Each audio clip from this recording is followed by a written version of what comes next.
Hi hello ನಮಸ್ತೆ welcome to ನಂದೋಸ್ life Kannada. ಇದು 57ನೇ ದಿನದ ವ್ಲಾಗು, ಶನಿವಾರದ ವ್ಲಾಗು. ಬೆಳಗ್ಗೆ ಪಾತ್ರೆ ಉಜ್ಜಿ ಮನೆಯೆಲ್ಲ ಒರೆಸಿ ಆಮೇಲೆ ಸ್ಟಾರ್ಟ್ ಮಾಡ್ತಾಯಿದ್ದೀನಿ. ಟೀ ಎಲ್ಲ ಮಾಡಿ ಕುಡಿಯೋಣ ಅಂತ ಹೇಳಿಬಿಟ್ಟು ಅಷ್ಟರೊಳಗಾಗಿ ಪುದೀನ ಕೊತ್ತಂಬರಿ ಇದನ್ನೆಲ್ಲ ತೊಗೊಂಡು ಹೋಟೆಲ್ ರೂಮ್ಗೆ ಹೋಗೋಣ ಅಂತ ಹೇಳಿ ನಾನು ತೊಗೊಂಡು ಹೊರಟೆ. ಸೊ ಅಲ್ಲಿಗೆ ಹೋದ್ಮೇಲೆ ನಮ್ಮ ನಾದಿನಿ ಕಾಲ್ ಮಾಡಿದರು. ಅವ್ರ ಹತ್ರ ಮಾತಾಡ್ತಾ ಇದ್ದೆ. ಅವ್ರಿಗೇನೋ ಹೇಳಿದರು. ಸೊ ಅವ್ರು ನಮ್ಮ ಬೈಯೋಕ್ಕೆ ಸ್ಟಾರ್ಟ್ ಮಾಡಿಬಿಟ್ಟಿದ್ರು. ಆಮೇಲೆ ಇಲ್ಲ ಅದು ಏನು ಅಂತ ಹೇಳಿ ಅವ್ರಿಗೆ ಅದು ಕ್ಲಾರಿಟಿ ಕೊಟ್ಟು, ಸೊ ಅವ್ರಿಗೆ ಫೋನ್ ಕೊಟ್ಬಿಟ್ಟು ನಾನು ಹೋಗಿ ಇನ್ನು ಟೊಮೆಟೊ ಅದನ್ನೆಲ್ಲ ತಂದು ಕೊಟ್ಬಿಟ್ಟು ಸ್ಟಾರ್ಟ್ ಮಾಡಿದೆ ಈರುಳ್ಳಿ ಎಲ್ಲ ಕಟ್ ಮಾಡೋದಕ್ಕೆ. ಸೊ ಇನ್ನೂ ಯಾರೆಲ್ಲ ನನ್ನ ಚಾನಲ್ನ ಸಬ್ಸ್ಕ್ರೈಬ್ ಮಾಡ್ಕೊಂಡಿಲ್ಲ ದಯವಿಟ್ಟು ಸಬ್ಸ್ಕ್ರೈಬ್ ಮಾಡ್ಕೊಳ್ಳಿ. ಹಾಗೆ ಪಕ್ಕದಲ್ಲಿರೋ ಬೆಲ್ ಬಟನ್ನ ಕ್ಲಿಕ್ ಮಾಡಿ ನಾನು ಹಾಕೋಂಥ ವೀಡಿಯೋಸ್ ನಿಮಗೆ ಬರುತ್ತೆ. ಹಾಗೆ ಲೈಕ್ ಮಾಡೋದನ್ನ ಮರಿಬೇಡಿ. ನೀವು ಮಾಡೋ ಲೈಕ್ ನನಗೆ ಹೊಸ ವೀಡಿಯೋಸ್ ಮಾಡೋದಕ್ಕೆ ಮೋಟಿವೇಶನ್ ಸಿಕ್ದಂಗೆ ಆಗುತ್ತೆ. ದಯವಿಟ್ಟು ಪೂರ್ತಿ ವೀಡಿಯೋಸ್ನ ನೋಡಿ ಸಪೋರ್ಟ್ ಮಾಡಿ. ತುಂಬಾ ಕಷ್ಟಪಟ್ಟು ವೀಡಿಯೋಸ್ನ ಮಾಡ್ತಾಯಿದ್ದೀನಿ. ಸೊ ಬ್ಯಾಲೆನ್ಸ್ ಮಾಡಿಕೊಂಡು ಎಲ್ಲನೂ ಮಾಡೋದಂದರೆ ತುಂಬಾ ಕಷ್ಟ ಇದೆ. ಬಟ್ ಆದರೂ ನಾನು ಬಿಡಬಾರ್ದು ಅಂತ ಹೇಳಿ ಇದನ್ನು ಮಾಡ್ತಾಯಿದ್ದೀನಿ. ಇದರಿಂದ ನನಗೆ ಏನಾದರೂ ಒಂಚೂರು ಹೆಲ್ಪ್ ಆಗುತ್ತೆ ಅಂತ ಅಂದ್ಕೊಂಡ್ರೆ, ಬಟ್ ಇದು ಹೆಲ್ಪ್ ಅಂತೂ ಆಗ್ತಿಲ್ಲ. ಸೊ ನನಗೆ ಇನ್ನೂ ನನ್ನ ಕುಗ್ಸೋ ಅಂಥ ಒಂದಿದ್ದೇನೆ. ಸೊ ಆದರೂ ನಾನು ಕೆಳಗಡೆ ತಳ್ಳಿ ಆಗ್ತಿಲ್ಲ ಅಂತಂದರೆ ಕೂಡ ಇಟ್ಸ್ ಓಕೆ. ನಾನು ಇವತ್ತಲ್ಲ ನಾಳೆ ಒಂದಲ್ಲ ಒಂದು ವೀಡಿಯೋ ನಂದು ರೀಚ್ ಆಗುತ್ತೆ. ಸೊ ಒಂದಲ್ಲ ಒಂದು ಟೈಮ್ ನಾನು ಎದ್ದೇಳ್ತೀನಿ ಮೇಲೆ ಅಂತ ಹೇಳಿ ಅಂದ್ಕೊಂಡು ನಾನು ಕೆಲಸನ ಸ್ಟಾರ್ಟ್ ಮಾಡಿದ್ದೀನಿ. ಸೊ ದಯವಿಟ್ಟು ಪೂರ್ತಿ ವೀಡಿಯೋಸ್ನ ನೋಡಿ ನನಗೆ ಸಪೋರ್ಟ್ ಮಾಡಿ ಅಂತ ಕೇಳ್ಕೊಳ್ತಾ, ಸೊ ನಾನೇನು ಮಾಡ್ತೀನಿ, ಫಸ್ಟ್ ಈ ಕೆಲಸ ಎಲ್ಲ ಮುಗಿಸ್ಕೊಂಡು ಟೊಮೆಟೊ ರುಬ್ಕೊಡ್ಬೇಕಾಗಿತ್ತು. ಟೊಮೆಟೊ ಎಲ್ಲ ರುಬ್ಬಿ ಕೊಟ್ಟು ಆಮೇಲೆ ಒಳಗಡೆ ಹೋಗ್ತೀನಿ. ಒಳಗಡೆ ಹೋಗಿ ಸಣ್ಣ ಪುಟ್ಟ ಕೆಲಸ ಮಾಡಿಕೊಂಡು ಚಟ್ನಿ ಎಲ್ಲ ರುಬ್ಬಿ ನಾನು ಸ್ನಾನಕ್ಕೆ ಹೋಗೋಣ ಅಂತ ಹೇಳಿ ಅಂದ್ಕೋತೀನಿ. ಸೊ ಸ್ನಾನ ಮಾಡ್ಕೊಂಡು ಬರೋಷ್ಟೊಳಗೆ ಸ್ವಲ್ಪ ಲೇಟ್ ಆಗುತ್ತೆ. ಹೋಟೆಲ್ ಕೂಡ ಸ್ವಲ್ಪ ಲೇಟಾಗಿ ತಳ್ತೀರಿ. ಟೀ ಕಾಫಿ ನಾನು ಹೋಟೆಲ್ಗೆ ಟೀ ಮಾಡಿಡಬೇಕು, ಅಮ್ಮಗೆ ಕಾಫಿ ಟೀ ಮಾಡಿಕೊಡ್ಬೇಕು, ಮತ್ತು ಇಲ್ಲಿ ಸಣ್ಣ ಪುಟ್ಟ ಅದೆಲ್ಲ ಮಾಡಬೇಕು. ಸೊ ಬೆಳಗ್ಗೆ ರೊಟೀನ್ ಅಂತೂ ಬ್ಯುಸಿಯಾಗೇ ಇರುತ್ತೆ. ಸೊ ಹೋಟೆಲ್ ಕೆಲಸ ಆಗಿರ್ಬೋದು, ಮನೆ ಕೆಲಸ ಆಗಿರ್ಬೋದು.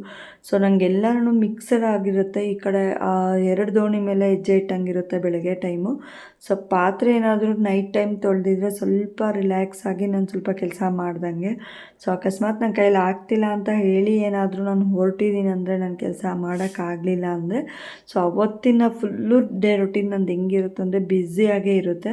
ಸೊ ಯಾಕಂದರೆ ಒಂದೊಂದು ದಿವಸ ಬೇಗ ಎದ್ದೇಳ್ತೀನಿ, ಒಂದೊಂದು ದಿವಸ ನಂಗೆ ಟಯರ್ಡ್ ಆಗಿರುತ್ತೆ, ಎದ್ದೇಳೋಕ್ಕಾಗಿರೋದಿಲ್ಲ. 5:30-6 ಗಂಟೆ ಆಗಿಬಿಡುತ್ತೆ.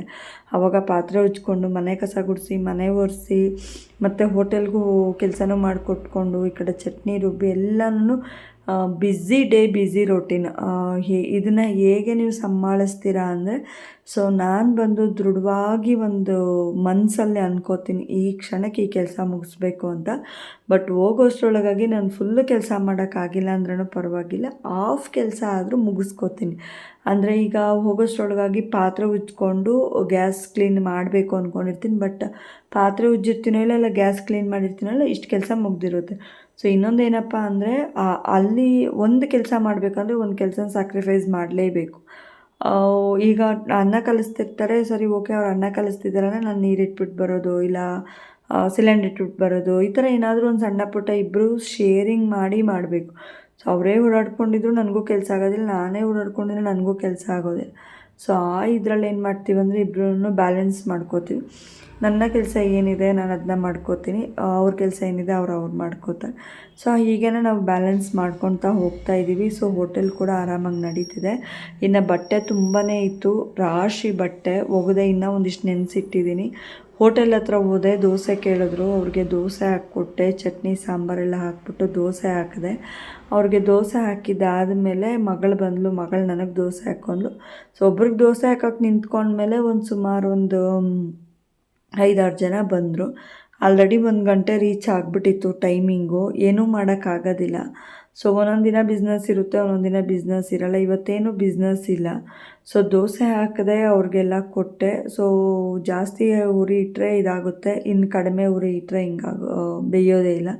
ಸೊ ನೋಡಿಕೊಂಡು ಮಾಡಬೇಕು. ಇನ್ನು ಮನೆಗೆ ಬಂದು ಅಕ್ಕಿ ಒಳಗಡೆ ಇಟ್ಟಿದ್ದೆ. ಇಲ್ಲಿ ಚಿತ್ರಾನ್ನನೂ ಚಟ್ನಿ ಮಾಡ್ಕೊಳ್ಳೋಣ ಅಂದ್ಕೊಂಡೆ. ಚಟ್ನಿಗೆ ಏನೇನಪ್ಪ ಹಾಕಿದೆ ಅಂದರೆ ಟೊಮೆಟೊ, ಮಾವಿನಕಾಯಿ ಅಂದರೆ ಕಾಯಿ ಮಾವಿನಕಾಯಿನ ಕಟ್ ಮಾಡಿ ಇಟ್ಕೊಂಡಿದ್ದೆ, ಕೊತ್ತಂಬರಿ ಸ್ವಲ್ಪ ಹಾಕಿದೆ, ಎಣ್ಣೆ, ಸಾಸಿವೆ, ಈರುಳ್ಳಿ, ಬೆಳ್ಳುಳ್ಳಿ, ಒಣಮೆಣ್ಸಿನ್ಕಾಯಿ, ಹಸಿಮೆಣ್ಸಿನ್ಕಾಯಿ, ಜೀರಿಗೆ ಸ್ವಲ್ಪ, ಹಾಗೆಯೇ ಟೊಮೆಟೊ ಮತ್ತು ಇದು ಮಾವಿನಕಾಯಿನ ಹಾಕ್ಬಿಟ್ಟು ಚೆನ್ನಾಗಿ ಎಣ್ಣೆಲಿ ಫ್ರೈ ಮಾಡಿಕೊಂಡು ಆಮೇಲೆ ಅದನ್ನು ಸ್ವಲ್ಪ ಉಪ್ಪು ಹಾಕಿ ಫ್ರೈ ಮಾಡಿ ಮಿಕ್ಸಿಗೆ ಹಾಕಿ ನಾರ್ಮಲಾಗಿ ಒಗ್ಗರಣೆ ಕೊಟ್ಟೆ. ಸೂಪರಾಗಿ ಬಂದಿತ್ತು ಚಟ್ನಿ ಮಾತ್ರ. ಈ ಮಾವಿನಕಾಯಿ ಇಷ್ಟಪಡೋರು, ಹುಳಿ ತುಂಬ ಇಷ್ಟಪಡೋರು ಈ ಥರ ಮಾವಿನಕಾಯಲ್ಲಿ ಚಟ್ನಿ ಮಾಡ್ಕೊಂಡು ತಿಂದರೆ ತುಂಬಾ ಚೆನ್ನಾಗಿರುತ್ತೆ. ನಾನು ಪ್ರೆಗ್ನೆಂಟ್ಗಳಿಗೆ ಮಾಡಿ ಕೊಡೋದ್ರಿಂದ ಸೊ ಮಾವಿನಕಾಯಿ ಈಟ್ ಕೂಡ ಹೌದು. ಸ್ವಲ್ಪ ಜೀರಿಗೆ ಹಾಕಿರ್ತೀವಿ, ಬೆಳ್ಳುಳ್ಳಿ, ಈರುಳ್ಳಿ, ಹುಳಿ ಮತ್ತು ಖಾರ ಬಾಯಿಗೆ ತಗಲುತ್ತೆ. ಸ್ವಲ್ಪ ಬಾಯಿ ಕಸರೆ ಇರೋರಿಗೆಲ್ಲನೂ ತುಂಬ ರುಚಿ ಕೊಡುತ್ತೆ. ಅದ್ರ ಮೇಲೆ ಸ್ವಲ್ಪ ತುಪ್ಪ ಹಾಕ್ಕೊಂಡು ತಿಂದರೆ ಅಂತೂ ಹೇಳೋಕ್ಕೆ ಆಗೋದಿಲ್ಲ, ಅಷ್ಟು ರುಚಿಯಾಗಿರುತ್ತೆ. ಸೊ ತುಪ್ಪ ತಿನ್ನಲ್ಲ ಅನ್ನೋರು ಹಾಗೆ ಕೂಡ ಮಾಡ್ಬೋದು. ಅದರ ಡೀಟೇಲ್ಡ್ ಆಗಿ ಕೂಡ ನಾನು ಈ ವಿಡಿಯೋದಲ್ಲಿ ತೋರಿಸಿದ್ದೀನಿ. ಸೊ ಇನ್ನು ಇಷ್ಟು ಮೇಲೆಗೆ ಬರೋದಕ್ಕೆ ತುಂಬಾ ಕಷ್ಟಪಟ್ಟಿದ್ದೀವಿ. ಇವತ್ತು ನಮಗೆ ಸ್ಪೆಷಲ್ ದಿನ, ಅಂದರೆ ಇವತ್ತು ನಮ್ಮದು ಆ್ಯನಿವರ್ಸರಿ. ಸೊ ಈ 13 ವರ್ಷ ನನಗಿವತ್ತು 12 ತುಂಬಿ 13ಗೆ ಬಿತ್ತು, ಅಂದರೆ 12 years ಕಂಪ್ಲೀಟೆಡ್.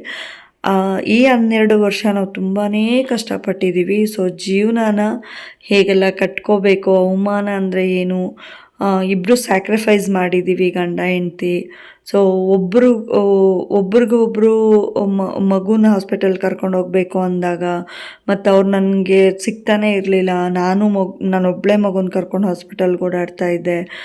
ಈ ಥರ ಎಲ್ಲ ತುಂಬ ಸ್ಯಾಕ್ರಿಫೈಸ್ ಮಾಡಿದ್ದೀವಿ ಇಬ್ಬರೂ. ಸೊ ಆಚೆ ಎಲ್ಲೂ ಹೋಗೋದಕ್ಕಾಗದೆ ಜೀವನ ಇಲ್ಲಿವರೆಗೂ ಆರಾಮಾಗಿ ಕೂತ್ಕೊಂಡು ಇಲ್ಲ ಹೋಟೆಲಲ್ಲಿ ನೋಡ್ಕೊಂಡು ಮಾಡ್ತಿದ್ದೀವಿ ಅಂದರೆ ಎಷ್ಟು ಅವಮಾನ ಪಟ್ಟಿದ್ದೀವಿ, ಎಷ್ಟು ಕಷ್ಟಪಟ್ಟಿದ್ದೀವಿ ಅಂತ. ಸೊ ನಮಗೆ ಮಾತ್ರ ಗೊತ್ತು, ಆ್ಯಂಡ್ ನಮ್ಮ ಹತ್ರದಿಂದ ನೋಡಿರೋ ನಮ್ಮ ಮನೆಗಳವ್ರಿಗೆ ಮಾತ್ರ ಗೊತ್ತು. ಸೊ ನಾವಿಬ್ಬರು ಎಷ್ಟು ಸ್ಯಾಕ್ರಿಫೈಸ್ ಮಾಡಿದ್ದೀವಿ, ಎಷ್ಟೆಲ್ಲ ಕಷ್ಟಪಟ್ಟಿದ್ದೀವಿ ಅಂತ.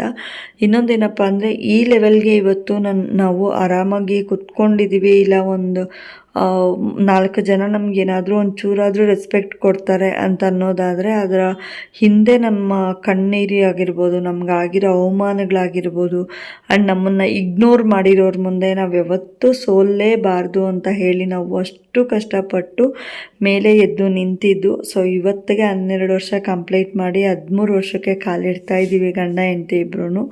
ಸೊ ನಮ್ಮಿಬ್ಬರ ಸಂಬಂಧ ಹೀಗೆ ಗಟ್ಟಿಯಾಗಿರಲಿ. ನಮ್ಮ ಪ್ರತಿಯೊಂದು ಹೆಜ್ಜೆಯಲ್ಲೂ ದೇವ್ರು ನಮ್ಮನ್ನು ಹೀಗೆ ಕಾಪಾಡಲಿ ಅಂತ ಕೇಳ್ಕೊಳ್ತಾ ಇದ್ದೀನಿ. ಇನ್ನು ಚಟ್ನಿ ನೋಡೋದಾದರೆ ನೋಡಿ ಈ ಥರ ಬಂದಿದೆ. ಸೊ ನಂಗೆ ನೋಡ್ತಾ ಇದ್ದಂಗೆ ತಿನ್ನಬೇಕು ಅನ್ನಿಸ್ತು. ಫಸ್ಟು ಹೋಗಿ ಬಿಸಿ ಬಿಸಿ ಅನ್ನಕ್ಕೆ ನಾನು ಹಾಕ್ಕೊಂಡು ತಿಂದ್ಬಿಟ್ಟೆ. ತುಂಬಾ ಚೆನ್ನಾಗಿತ್ತು. ಇನ್ನೊಂದು 2-3 ತುತ್ತು ತಿನ್ನೋಣ ಅಂದ್ಕೊಂಡೆ. ಹಾಗೆ ಚಿತ್ರಾನ್ನ ಕೂಡ ಇತ್ತಲ್ವ. ಸೊ ನಾನು ಚಿತ್ರಾನ್ನ ಯಾವಾಗೂ ತಿನ್ನಲ್ಲ, ಇವತ್ತು ಚಿತ್ರಾನ್ನ ಕೂಡ ತುಂಬಾ ಚೆನ್ನಾಗಿ ಬಂದಿತ್ತು. ಸೊ ನಾನೇನು ಮಾಡಿದೆ, ಸ್ವಲ್ಪ ಚಿತ್ರಾನ್ನಕ್ಕೇ ಚಟ್ನಿ ಹಾಕ್ಕೊಂಡು ತಿಂದೆ. ಮಗಳಿಗೆ ತಟ್ಟೆಗೆ ಹಾಕಿದ್ರೆ ಅವಳು ನನಗೆ ಬೇಡ, ನಾನು ಉಪ್ಪಿಟ್ಟು ತಿಂದಿದ್ದೀನಿ ಅಂದಳು. ಸೊ ಯಜಮಾನ್ರು ನಾನು ಇಬ್ಬರು ಊಟ ಮಾಡಿಬಿಟ್ಟು ನಾನು ಆಮೇಲೆ ಆ್ಯಸ್ ಯೂಶ್ವಲ್ ನಂದು ಸ್ವಲ್ಪ ರೂಮ್ ಕ್ಲೀನಿಂಗ್ ಎಲ್ಲ ಇತ್ತು. ಪಾತ್ರೆ ಉಜ್ಜಿ ರೂಮ್ ಕ್ಲೀನ್ ಮಾಡಿ ಮತ್ತೆ ಬಟ್ಟೆ ಮೇಲೆ ಒಂದು ರಾಶಿ ಬಟ್ಟೆ ಇತ್ತು, ಬಟ್ಟೆ ಒಗೆದ್ಬಿಟ್ಟು ಬಂದೆ. ಟೀ ಎಲ್ಲ ಮಾಡಿ ಕುಡಿದ್ಬಿಟ್ಟು ಪಾತ್ರೆ ಎಲ್ಲ ಹಂಗೆ ಇದೆ. ಸೊ ಇಲ್ಲಿಗೆ ನನ್ನ ರೊಟ್ಟಿನ ಮುಗಿಸ್ತಾ ಇದ್ದೀನಿ. ಇಷ್ಟೇ ನನ್ನ ಡೈಲಿ ರೊಟ್ಟಿನ್. ಗೊತ್ತಿಲ್ಲದೆ ಇರೋದು ಏನೇ ಇಲ್ಲ. ಸೊ ಡೈಲಿ ಮಾಡೋ ಕೆಲಸನೇ. ಆದರೆ ಚೇಂಜಸ್ ಏನಪ್ಪ ಅಂದರೆ ಅಡುಗೆ ಒಂದು ಚೇಂಜಸ್ ಮಾಡ್ಕೋತೀನಿ.